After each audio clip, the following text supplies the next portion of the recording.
Bonjour Sébastien. À la radio, à la télé, hein, pour nos téléspectateurs qui nous suivent. C'est grave, docteur, la l'once d'or sous les 1700. On est souvent ensemble, effectivement, on parle de l'or aussi hein, avec vous, avec l'équipe de Prime. Et vous êtes globalement aussi. Que se passe-t-il là? Pourquoi l'once d'or est à ce point malmenée depuis quelque temps? Rien de dramatique, mais c'est vrai que le mouvement est bien là, est assez profond.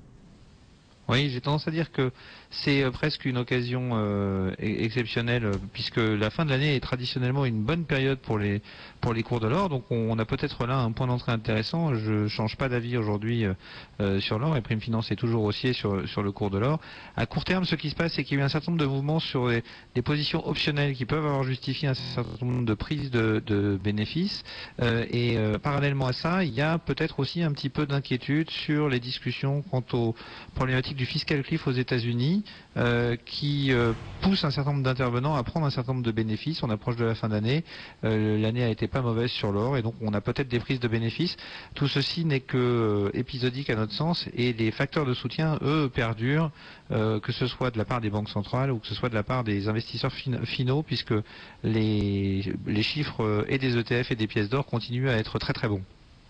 Bon, vous avez sûrement raison, Benjamin, mais quel est l'intérêt d'avoir raison tout seul? Puisque pour l'instant, ça ne fait que baisser, on le disait. C'est de pouvoir profiter de ces mouvements de repli pour pouvoir renforcer les positions. Il ne faut pas oublier que on a l'impression qu'aujourd'hui, l'or, tout le monde est présent sur ce marché-là.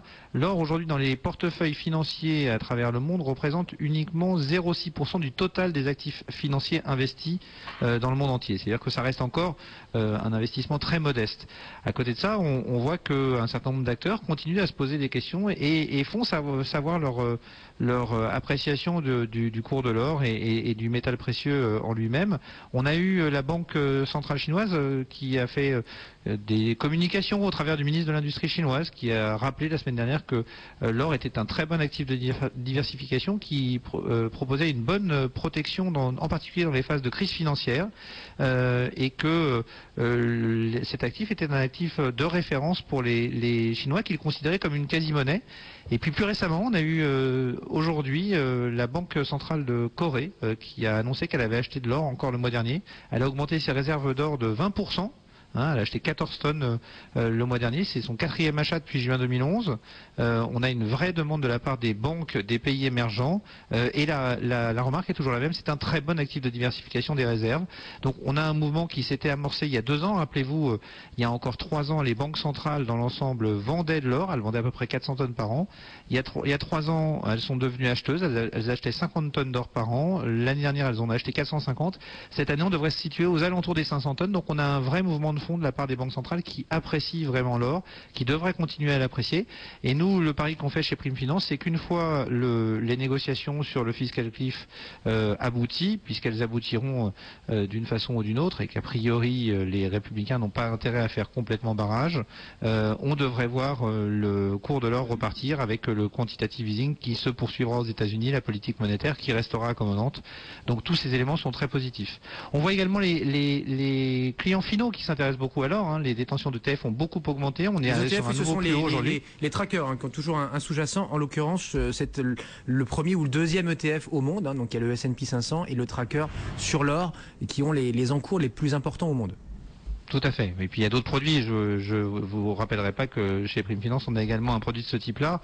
Et on a des tensions qui dépassent les 2600 tonnes aujourd'hui. Ça fait quand même l'équivalent des 4e réserves d'or au monde si on compare aux réserves des banques centrales. Et puis on voit également les achats des clients finaux, notamment aux États-Unis, qui augmentent au travers des pièces et des lingots. La monnaie américaine a fait savoir que les ventes de pièces d'or le mois dernier avaient explosé. On a eu une hausse de 130% par rapport au mois précédent.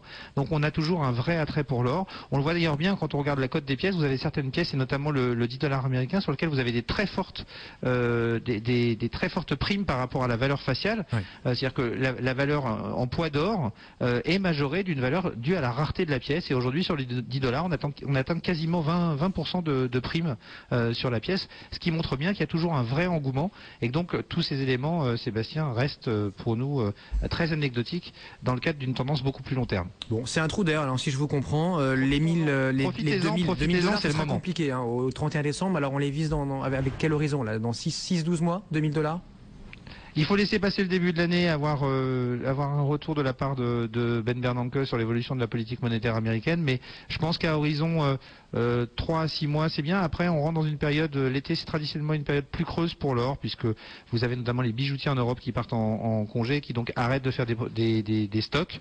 Donc on devrait voir les 1900 ou les $2000 plutôt d'ici avril, sinon après il faudra attendre septembre. Merci beaucoup Benjamin Louvet en direct de Prime Finance sur BFM Business comme tous les mercredis. Restez avec nous, on va revenir naturellement sur l'actualité business. L'OAT aussi qui est au plus bas historique, sous les 2% du jamais vu pour la dette française à 10 ans. Il faut dire aussi que ça se tend ailleurs, notamment sur la dette périphérique. On pense à l'Espagne qui gagne 10-15 points de base. On se retend un petit peu après un beau rallye encore